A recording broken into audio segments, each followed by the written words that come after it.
You ask Tiger to calculate. This deals with linear inequalities with one unknown. The final result is a smaller than -3. Let's solve it step by step. Isolate the a.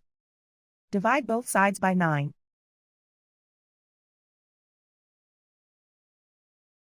Simplify the fraction.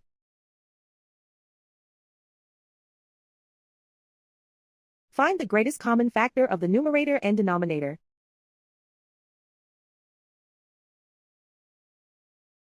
Factor out and cancel the greatest common factor.